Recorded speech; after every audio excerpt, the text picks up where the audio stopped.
ओम द्रुम दुर्गाय नमः। आज की कथा में आप सभी भक्तों का हार्दिक स्वागत है। माँ जगदम्बा सदैव अपनी कृपा आप पर बनाए रखे। और आज आप सुनेंगे चैत्र मास की कथा का 10वां अध्याय। अब तक की सभी कथाएं सुनने के लिए आप सभी भक्तों का बहुत बहुत आभार। और अब भगवती जगदम्बा का ध्यान करके आज की पावन कथा का प्रारंभ करते हैं। सूत जी मुनियों से कहते हैं कि मुनियों, पिता से यह कहकर महात्मा पुत्र सुखदेव जी उनके चरणों में गिर पड़े तथा हाथ जोड़कर चलने की इच्छा से बोले कि हे महामाग, अब आपसे आज्ञा चाहता हूँ। मुझे आपका वचन स्वीकार है, अतः मैं महाराज जनक द्वारा पलित मिथिलापुरी देखना चाहता हूँ। राजा जनक दंड बिना कैसे राज चलाते हैं, क्योंकि यदि दंड का भय प्रजाओं को न हो तो धर्म का पालन ही नहीं करेंगे। मनु आदि के द्वारा धर्माचरण का मूल कारक सदा दंड विधान ही कहा गया है। इस राजधर्म का निर्वाह बिना दंड के कैसे हो सकेगा। हे पिताजी, इस विषय में मुझे महान संदेह है। हे माँ भाग्य, यह बात वैसी ही प्रतीत होती है जैसे कोई कहे कि मेरी यह माता बंध्या है। हे परतप, अब मैं आपसे अनुमति लेता हूँ और यहाँ से जा रहा हूँ। सूत जी बोले कि इस प्रकार सुखदेव जी को जनकपुर जाने का इच्छुक देखकर व्यास जी ने अपने ज्ञानी एवं निश्चय प्रिय पुत्र का दृढ़ आलिंगन करके कहा। व्यास जी बोले, हे महामते, हे पुत्र, तुम्हारा कल्याण हो। हे सुख, तुम दीर्घायु हो। हे तात, तुम मुझे यह वचन सत्य देकर सुखपूर्वक जाओ। यहाँ से जाकर मेरे इस उत्तम आश्रम में पुनः आओगे। हे पुत्र, तुम वहाँ से कहीं भी मत चले जाना। हे पुत्र, मैं तुम्हारा मुख कमल देख कर ही सुखपूर्वक जीता हूँ और तुम्हें ना देखने पर दुखी रहता हूँ। हे सूत, तुम ही मेरे प्राण हो। हे पुत्र, वहाँ राशि जनक से मिलकर और अपना संदेह दूर करके फिर उसके बाद यहाँ आकर वेदा ध्यान में रत रहते हुए सुखपूर्वक रहो। सूत जी बोले कि व्यास जी के ऐसा कहने पर सुखदेव जी अपने पिता को प्रणाम तथा उनकी प्रदक्षिणा करके सीधी इस प्रकार चले जैसे धनुष से छोटा हुआ बाण मार्ग में चलते हुए अनेक समृद्धि व शक्तिशाली देशों, नागरिकों, वनों, वृक्षों, फलों, फूलों, खेतों तप करते हुए तपस्वी जनों, दीक्षा मिले हुए याचक जनों, योगाभ्यास से तत्पर योगी जनों, वन में रहने वाले वनाप्रस्थों, वैष्णव, पशुपत, शैष्य, शाक्त एवं सूर्यपाशक और अनेक धर्मात्मा को देखकर वे सुखदेव जी मुनि अत्यंत विस्मय में पड़ गए। इस प्रकार वे महामती सुखदेव जी लगभग 2 वर्षों में मेरु पर्वत और 1 वर्ष में हिमालय को पार करके मिथिला देश में पहुँचे। जब वे मिथिला में प्रविष्ट हुए तब उन्होंने वहाँ के श्रेष्ठ ऐश्वर्य संपदा को देखा और वहाँ की सारी प्रजा को सुखी और सदाचार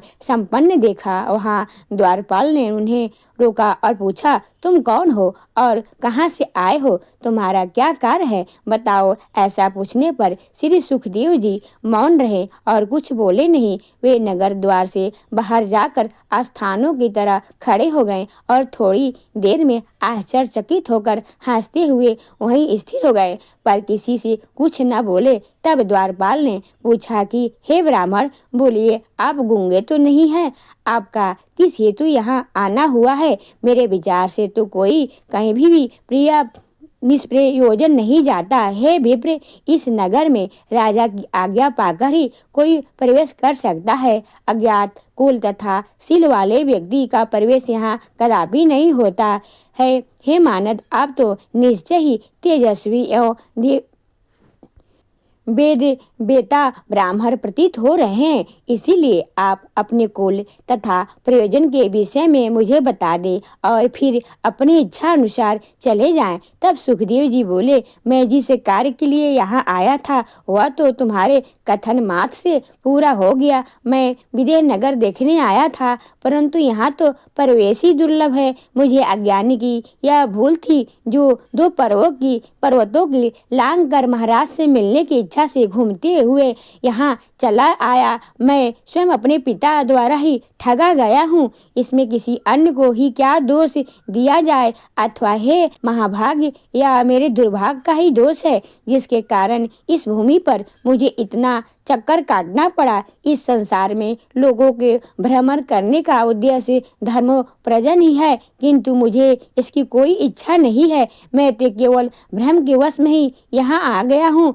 आशा रहित पुरुषों को ही सर्वदा सुख प्राप्त होता है यदि वह मोह में ना पड़े, किंतु ये महाभाग मैं तो निराश होकर भी न जाने क्यों इस मोह में सागर में निमग्न हो रहा हूँ।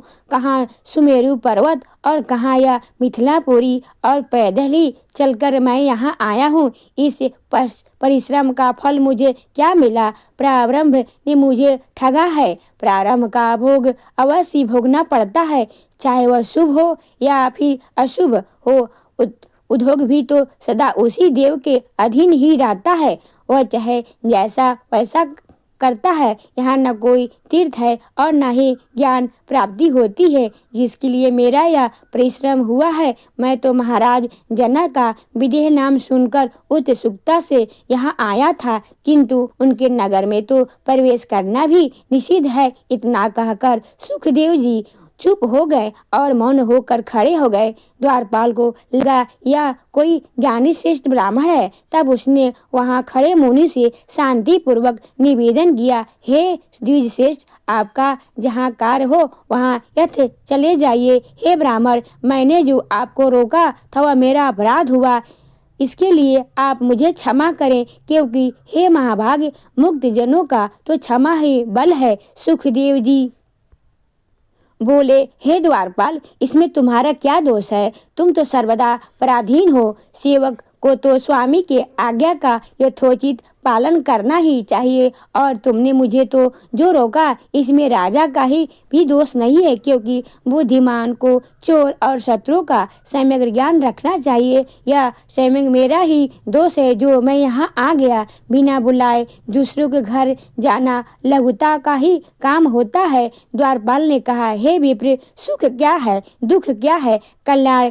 चाहने वाले पुरुष का क्या कर्तव्य है, शत्रु कौन है और मित्र कौन है, आप मुझे यह सब बताइए। तब सुखदेव जी बोले कि सभी लोकों में सर्वत्र विंध्य रहता है, इसीलिए मनुष्य भी जो दो प्रकार के हैं, एक रागी और दूसरा विरागी, उन दोनों के मन भी दो प्रकार के होते हैं। इसमें भी विरागी तीन प्रकार के होते हैं, तात, अज्ञात, ज्ञात एवं मध्यम।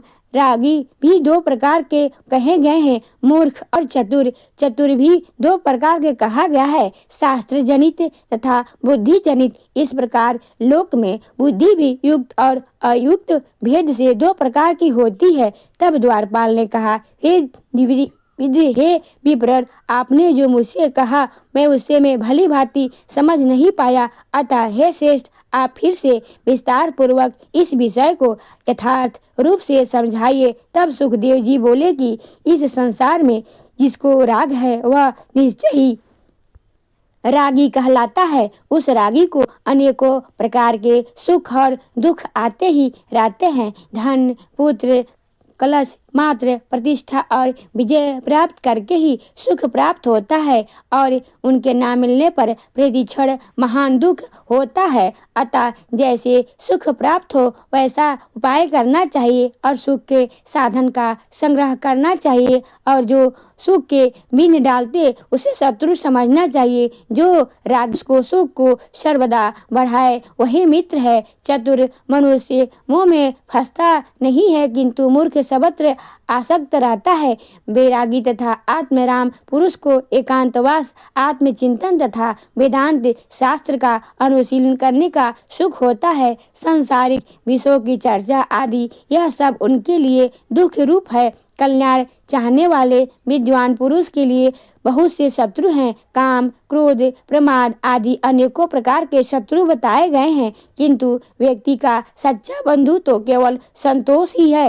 तीनों लोकों में दूसरा कोई भी नहीं है। सूत जी बोले, सुखदेव जी की बातें सुनकर उन्हें ज्ञानी की द्विज समझकर उन्होंने सुखदेव जी को एक अत्यंत रमणीय कक्ष में प्रवेश कराया। 3 प्रकार के नागरिकों से भरे हुए अनेकों प्रकार के क्रय विक्रय की वस्तुओं से सजी हुई दुकानें वाले, राग द्वेष काम क्रोध लोभ मोह से युक्त एवं परमस वाद विवाद में संलग्न श्रेष्ठजनों से सुशोभित और धन्य धान्य से परिपूर्ण विशाल नगर को देखते हुए सुखदेव जी चले। इस तरह 3 प्रकार के लोगों को देखते हुए सुखदेव जी राजभवन की ओर बढ़े। इस प्रकार द्वितीय सूर्य के समान परम तेजस्वी सुखदेव जी द्वार पर पहुंचे तो द्वारपाल ने उन्हें अंदर जाने से रोका। तब एक काष्ठ के समान वही द्वार पर खड़े हो गए और मोक्ष संबंधी विषय पर विचार करने लगे।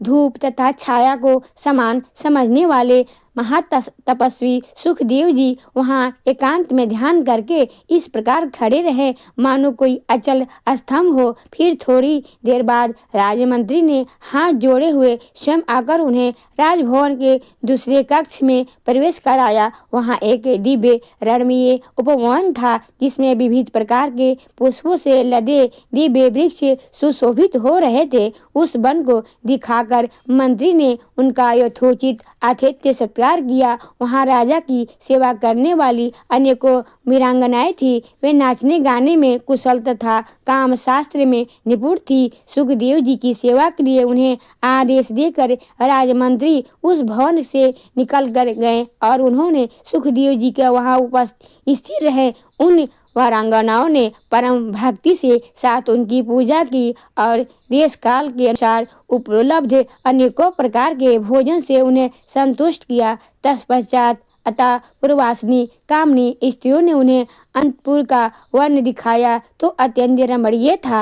वे युवा रूपवान कांतिवान विद्वासी एवं मनोरम थे। तब दूसरों कामदेव के समान उन सुखदेव जी को देखकर वे सभी मुग्ध हो गई और मौनी को जितेंद्रिय जानकर वे सभी उनकी परिचय करने लगी। अरणी नंदन शुद्ध आत्मा सुखदेव जी उन्हें माता के समान समझा। आत्मा राम तथा क्रोध को जीतने वाले सुखदेव जी ना हर्षित होते थे और ना दुखी होते। उनकी चेष्टाओं को देखकर भी शांतित होकर स्थित रहे। तब उन स्त्रियों ने उनके लिए सुरमय कोमल तथा बहुमूल्य आस्त्र तरन और नानाविध उपकरणों से सुसज्जित शैया बिछाई।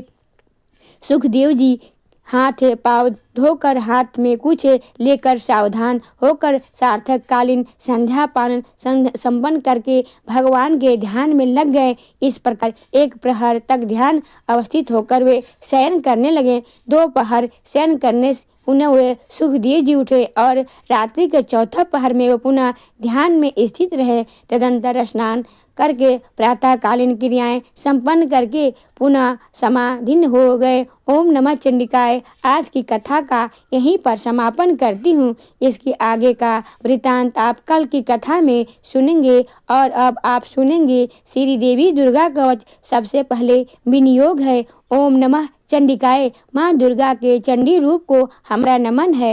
यह भगवान ब्रह्मा जी के द्वारा लिखा गया चंडी कवच है जिसमें कुल 56 छंद है। चामुंडा देवता दिग्बंध देवता जगदम्बा माता इत्यादि का ध्यान करके हम इस दुर्गा सप्तती का पाठ का प्रारंभ कर रहे हैं। मार्कंडेय जी पितामह से कह रहे हैं कि हे भगवान ब्रह्मा तो इस विश्व को गोपनीय है, वह रहस्यपूर्ण है तथा सभी की रक्षा करता है और हमें अधर्म से बचाता है। साथ ही जिसे आपने अभी तक किसी को दिखाया भी नहीं है, ऐसा कोई साधन या उपाय मुझे बताइए। मार्कंडेय जी के इस प्रश्न पर भगवान ब्रह्मा कहते हैं कि उस साधन का नाम तो देवी कवच है जो इस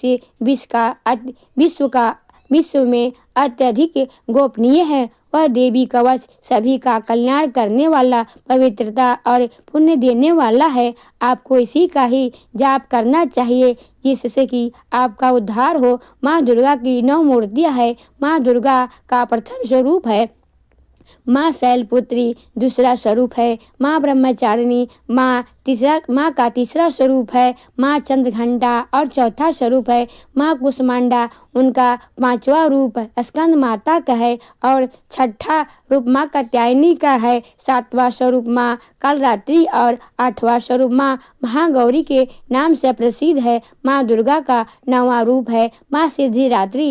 यही नौ दुर्गा के रूप है। इसे भगवान ब्रह्मा के द्वारा वेदों के माध्यम से बताया गया है। जो मनुष्य अग्नि में जल रहा हो, सभी ओर से शत्रुओं से घिर गया हो, विपरीत परिस्थितियों का सामना कर रहा हो और उस समय यदि वह माँ दुर्गा के शरण में जाता है, उसका कभी भी बुरा नहीं हो सकता है। अर्थात माँ दुर्गा का ध्यान किए जाने पर माँ दुर्गा उसकी हर परिस्थिति में सहायता करती हैं। यदि युद्ध का समय हो और मनुष्य संकटों से घिरा हुआ हो तो भी माँ दुर्गा के प्रभाव से उसका कुछ भी बुरा नहीं होता है। माँ दुर्गा उसके दुख, पीड़ा, भय इत्यादि का नाश कर देती है। जो भी भक्तगण माँ दुर्गा की भक्ति करता है, माँ दुर्गा अवश्य ही उन्हें अभय दान देती है।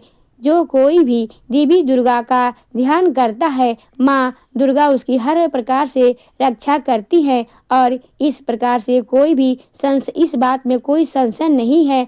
चामुंडा माता का वाहन प्रेत है और वे उस पर सवारी करती है। वाराही माता का वाहन भैंसा है। इंद्री माता का वाहन हाथी है तो वही वैष्णवी माता का वाहन गरुड़ है। भगवान शिव की पत्नी व सभी ईश्वरीय माँ पार्वती का वाहन वृषभ है। कुमारी माता का वाहन मोर है। लक्ष्मी माता कमल के आसन पर विराजमान है और उन्होंने अपने हाथों में भी कमल लिया हुआ है। वे भगवान विष्णु को अत्यधिक प्रिय हैं। वृषभ पर बैठी हुई माँ पार्वती का रंग सफेद है। भगवान ब्रह्मा की पत्नी माँ ब्राह्मणी या माँ सरस्वती हंस पर बैठी हुई हैं और सभी प्रकार के आभूषण पहने हुए हैं। इस प्रकार से माता रानी अपने भिन्न भिन्न रूप में सभी तरह से योग व शक्तियों को ली हुई हैं। उन्होंने कई प्रकार के आभूषण व रत्न पहने हुए हैं जो उनकी शोभा को बढ़ा रहे हैं। माँ दुर्गा का एक रूप अत्यधिक क्रोध से रथ पर बैठा हुआ है दिखाई देता है, जो दुष्टों का नाश करने के लिए है। वे अपने हाथों में शंख, सुदर्शन चक्र, गदा, हल, मूसल इत्यादि लिए हुए हैं। इनके अलावा उन्होंने अपने हाथों में खेडक, तोमर, परशुपाश, त्रिशूल तथा उत्तम कोटि का धनुष भी लिया हुआ है। माँ दुर्गा दैत्यों, दुष्टों व राक्षसों का नाश कर देती है, भक्तों का कल्याण करती है तथा देवताओं का सदैव हित करती हैं। इसी उद्देश्य के तहत इन्होंने भिन्न भिन्न भांति के अस्त्र शस्त्र लिए हुए हैं। माँ दुर्गा के महारुद्र, प्रलयकारी, पराक्रमी, महाशक्तिशाली, अत्यधिक उत्साही तथा भय का नाश कर देने वाले इस रूप को हम सभी को नमस्कार करते हैं। माँ देवी के इस प्रलयकारी रूप को देखना भी बहुत मुश्किल है, जो शत्रु का भय बढ़ाने का कार्य करता है। पूर्व दिशा में इंद्र देवी मेरी रक्षा कीजिए, आग्नेय दिशा में अग्नि देवी मेरी रक्षा कीजिए, दक्षिण दिशा से वाराही माता, नैत्यकोण में खड्गवाहिनी माँ, पश्चिम दिशा में बारूणी देवी और माँ मेरोग में कोण में मृगवाहिनी देवी मेरी रक्षा कीजिए। उत्तर दिशा में माँ कुमारी, ईशान कोण में शूलधारिणी, आकाश में अर्थात ऊपर से माँ ब्राह्मणी तथा नीचे अर्थात पाताल लोक से माँ वैष्णवी मेरी रक्षा कीजिए। राक्षसों के शवों को अपने वाहन के रूप में उपयोग में लाने वाली माँ चामुंडा देवी आप दसों दिशाओं से मेरी रक्षा कीजिए। आगे से माँ जया तथा पीछे से माँ विजय आप मेरी रक्षा कीजिए। माँ अर्जिता मेरे वाम भाग और दक्षिण दिशा में अपराजिता देवी मेरी रक्षा करे। मेरे सिर की रक्षा उधुनी देवी और उमा मेरे सिर की रक्षा करे अर्थात उसके में वास करे। आप मेरे ललाट की मालाधारी के रूप में और भवों के यशस्विनी के रूप में संरक्षण करे। भवों के बीच में त्रिनेत्र के रूप में और नाक की यम घंटा के रूप में रक्षा करे। दोनों आँखों के बीच में शंख माता के रूप में और कानों के द्वार वासनी के रूप में रक्षा करे, मेरे कपाल की कालिका के रूप में और कानों के मूल की शंकरी देवी रक्षा करे, नासिका की सुगंधा देवी और होठ के ऊपरी भाग की चर्चिता देवी रक्षा करे, होठ के निचले भाग की रक्षा अमृत कला देवी और जीभ की सरस्वती देवी रक्षा करे, मेरे दांतों की कुमारी देवी, कंठ की चंडिका देवी, घंटिका की चित्र घंटा देवी और तालु की महामाया देवी रक्षा करे, मेरी ठोड़ी की कामाक्षी देवी, वाणी की सर्वमंगला देवी, गिरवा की भद्रकाली देवी तथा मेरुदंड की धनुर्धावी देवी रक्षा करे, वारहरी कंठ की नीलगिरवा देवी, कंठ लनिका के नलकुबेरी देवी, कंधों की खंडनी देवी और भुजाओं की वज्रधारिणी देवी रक्षा करे, दोनों हाथों की दंडनी देवी, अंगुलों की जगदम्बा माता, नाखूनों की शूलेश्वरी देवी और पेट की कुलेश्वरी देवी रक्षा करे, स्तनों की महादेवी, मन की शोक विनाशिनी देवी, हृदय की ललिता देवी और उदर की शूलधारिणी देवी रक्षा करे, नाभि की कामनी देवी, गुहा की गुहेश्वरी देवी, लिंग की पुतना व कामिका देवी तथा गुदा की महेशवासिनी देवी रक्षा करे, कटभाग की भगवती देवी, घुटनों की विंध्यवासिनी देवी, जांघों की महाबली देवी रक्षा करे और सभी कामनाओं को पूर्ण करे, मेरी घुटनों की नारसिंगी देवी, पैरों की आगे भाग की तेजस्विनी देवी, पैरों की अंगुलियों की श्री देवी और पैरों के तले की तलवासिनी देवी रक्षा करे, पैरों के नाखूनों की टिष्टा कराली देवी, केशों की औधेश्वरी देवी, रोम छिद्रों की कावेरी देवी तथा द्वचा की बागेश्वरी देवी रक्षा करे, माँ पार्वती देवी मेरी रक्त मांस हड्डियों इत्यादि की रक्षा करे, आंतों की कालरात्रि देवी और पित्त की भृगु तेश्वरी देवी रक्षा करे, पद्म कोशों की माँ देवी, कफ की चूड़ामणि देवी, नाखूनों की धार की ज्वालामुखी देवी और शरीर की संधियों की अभदा देवी रक्षा करे, मेरे वीर की रक्षा करे, माँ ब्राह्मणी देवी, छाया की छत्तेश्वरी देवी तथा धर्मधारिणी देवी मेरे अहंकार व मन और बुद्धि की रक्षा करे, हे माँ दुर्गा आप मेरे प्राणों का ज्ञान उदान की समान रूप से रक्षा करे, वज्रहत्ता देवी मेरे प्राणों की रक्षा करे और मेरा कल्याण करे, आप मेरी सभी इंद्रियों रसपूर्ण गंध शब्द व स्पर्श में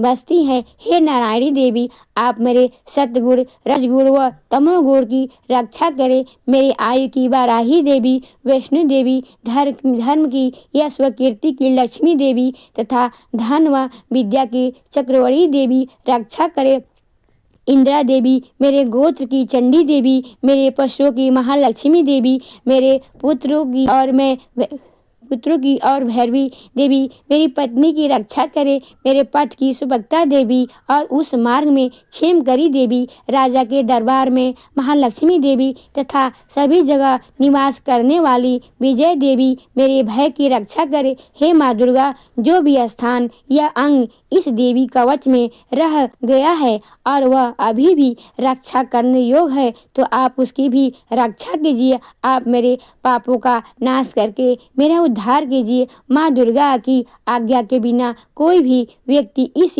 विश्व में एक कदम भी आगे नहीं बढ़ सकता है, हम यदि कहीं भी जा रहे हैं तो हमें अवश्य इस देवी कवच का पाठ करना चाहिए और इसके बाद ही प्रस्थान करना चाहिए, इस दुर्गा रक्षा कवच के पाठ से हमें हर जगह लाभ व सफलता मिलती है और हमारे सभी काम बन जाते हैं, हम जब भी माँ दुर्गा का ध्यान करते हैं वैसे ही हमारे सभी काम बनते चले जाते हैं, उस व्यक्ति को इस पृथ्वी पर बिना किसी तुलना के परम यश और वैभव प्राप्त होता है, जो भी भक्तगण इस देवी रक्षा कवच का पाठ करता है उसका भय समाप्त हो जाता है, युद्ध में उसकी विजय होती है तथा वह तीनों लोकों में पूजनीय हो जाता है, देवी माता का यह रक्षा कवच देवताओं के लिए बहुत दुर्लभ है, जो व्यक्ति इस देवी कवच का तीनों समय श्रद्धा भाव के साथ पढ़ता है उसे देवी माता की कृपा से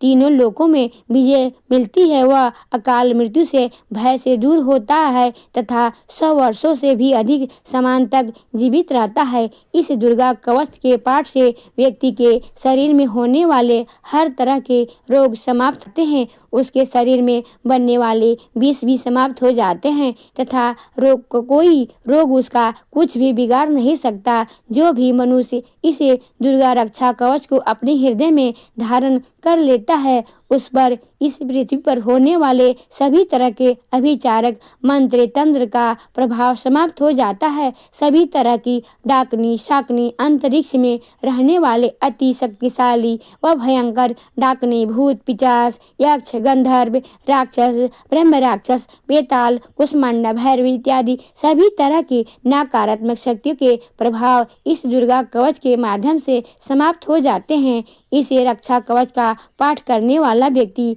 राजा के समान सम्मान पाता है और उसकी सुख संपत्ति में वृद्धि होती है। जो भी व्यक्ति इस देवी कवच का पाठ करता है उसका हर जगह यश बढ़ता ही जाता है और जो भी इस कवच का 7 बार जाप करता है उसका वंश इस पृथ्वी के अंत तक रहता है। इसके पश्चात जब उसकी मृत्यु हो जाती है तब वह माँ दुर्गा के आशीर्वाद से परम स्थान को प्राप्त करता है जो देवताओं को भी अत्यंत दुर्लभ है। उसे महामाया का प्रसाद मिलता है और उसकी मुक्ति हो जाती है। वह माँ दुर्गा के आशीर्वाद से सुंदर रूप को धारण करता है और भगवान शिव के समान आनंद प्राप्त करता है। श्री देवी दुर्गा कवच संपूर्ण हुआ। पाप मोचनी एकादशी और नवरात्रि के विषय में जानना हो तो चैनल पर वीडियो अपलोड हो चुकी है, जरूर देख लीजिए। वीडियो अच्छी लगी हो तो आज के वीडियो तो लाइक कीजिए, शेयर कीजिए और चैनल पर पहली बार आए हैं तो सब्सक्राइब करके बेल आइकन को जरूर प्रेस कर दीजिए। अगर आपको आज की वीडियो अच्छी लगी है तो मिलती हूँ मैं आपसे अगली वीडियो में। तब तक के लिए ओम जय माता दी।